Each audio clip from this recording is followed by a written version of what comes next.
Okay, hello and welcome to the latest instalment of the Alpha Male interview series. Today we're talking to Nate Green from scrawny-to-brawny.com. The discussion is going to take about his latest venture and how you can get the alpha body of your dreams. I first discovered Nate via the Nate Green Experience website. It was filled with amazing tips and articles.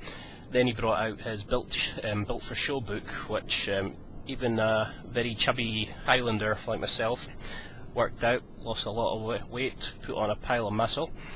And then recently he's announced that he's now given up the Nate Green Experience, and his latest venture is the Program Director of Scrawny to Brawny.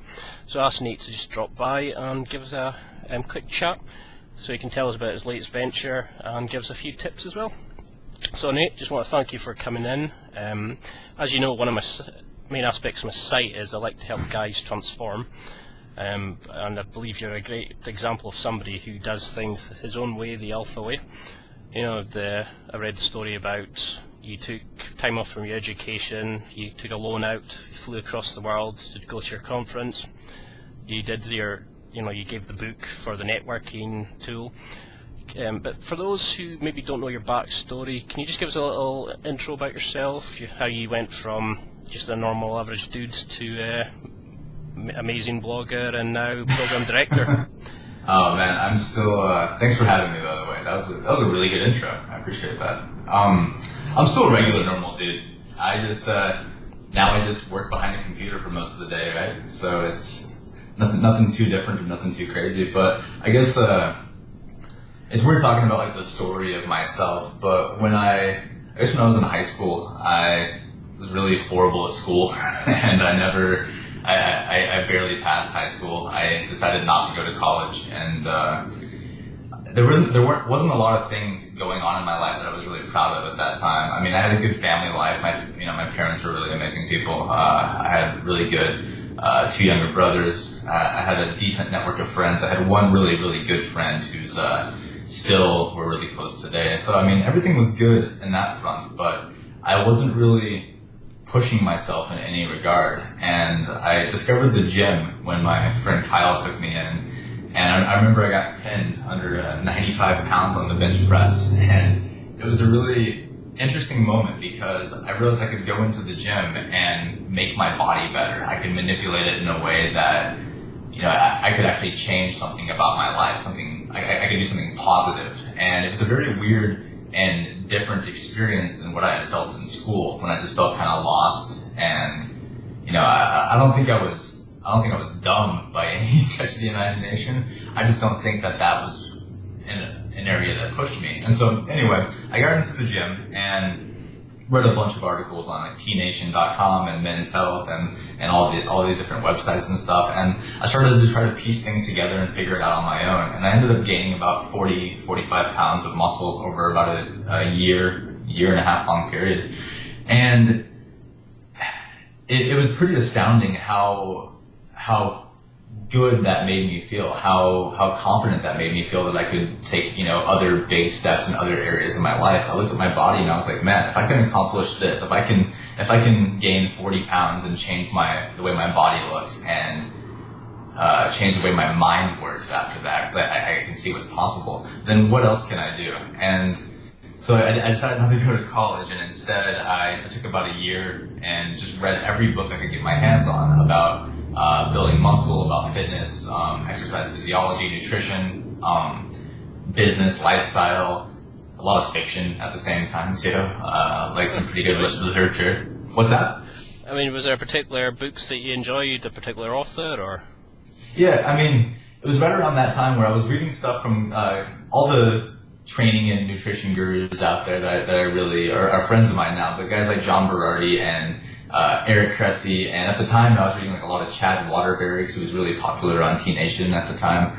And then in terms of business stuff, The 4-Hour Work Week by Tim Ferriss. Man, I'm trying to think of other books at that time. Yeah, Tim's somebody I really want to interview, but good luck with that, man. He's a good guy. It's difficult to get him on the phone, but it can be done. I never imagined I'd ever get you on the phone. So yeah, 4 years in the making. So Yeah, man. But so anyway, I got to the point where I was like, this is pretty incredible, and I wonder what else I can do. And I took that year, and I flew out to some different conferences and met all these guys that I had looked up to.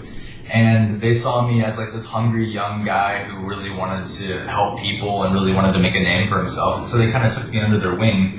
And it just got to the point where it kind of happened organically, where I started my own personal training company in this gym. I started off there as like a fitness assistant. I was like wipe sweat off machines, and I started training people after that. And it got to the point where I got really busy and moved out onto my own and had my own training studio. And around that same time, I was also writing articles, and I got into men's health. And the only reason I got into men's health was because Alan Cosgrove actually asked me if I wanted to be in there. He was writing an article and asked if he could quote me. So it was his way of helping a young guy out, and everything just kind of spiraled from there. I got a job offer at tnation.com as a writer and editor for that site, and it's a huge site. It's one of the top, fitness, bodybuilding, whatever websites on the internet.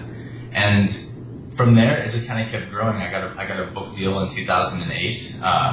And I worked a lot with Louis Schuler, who is a phenomenal, prolific fitness author.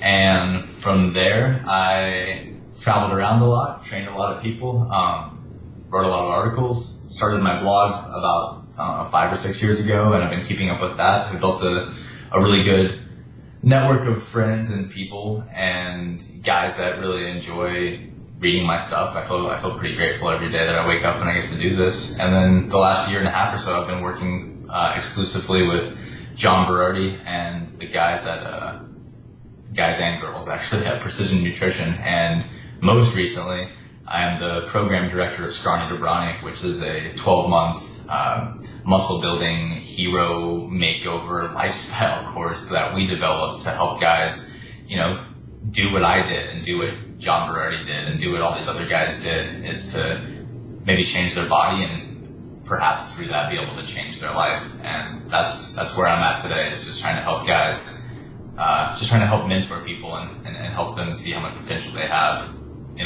Yeah, I mean, one of the things was that I really looked to you for sort of inspiration, where you didn't follow the standard educational path. You get the parents telling you must go to college, you must go to university, or you can't succeed, where guys are afraid to step out of their comfort zones, or they fall into the usual traps of the drink, the drugs, where instead you just decided, no, you're going to step up, take control, take responsibility, and you just go from strength to strength.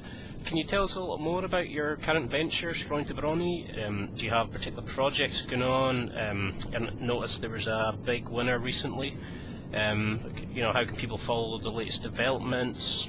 What kind of resources you have on the site? Just if you just want to sell it to me, like. Sell it to you. The program sells itself, but I will sell it to you, Ian, because I like you, and I feel like Scrawny to Brawny is perfect for everybody. You've seen photos of me chubby, haven't you? You need to do a different course then. You need to do the lean eating fat loss course. But I'm sure you do really well in either program. I'm sure you're doing fine just by yourself. Anyway, that was a long aside. But yeah, Scrawny to Brawny is really phenomenal. Obviously, I'm biased toward that because it's my project. But what happens is it's this new website, and it's centered around the coaching program. And what we realized is John Berardi's, I think, written 4 or 5 different books. I've written one major book and then another one that I distributed online called The Hero Handbook. And I really like the idea of trying to help a lot of people. And usually the old world way of doing that, let's just say, is to write something and then they download it or buy it and then they, try to figure it out on their own. And that's how everyone's kind of done it for as long as I remember. And I just don't think it's a good model. I think it's actually really shitty. I don't think it works at all. I feel like it kind of hit me when my publisher for Built for Show, I found an error in the training program that I could fix, but the book had already been printed, like 10,000 copies have already been printed. And I told them about it, and they're like, we'll wait for the next printing, but don't worry about it. Only about 10% of the people who buy the book are going to do the program anyway. And they said it very matter-of-factly, and it kind of like blew me away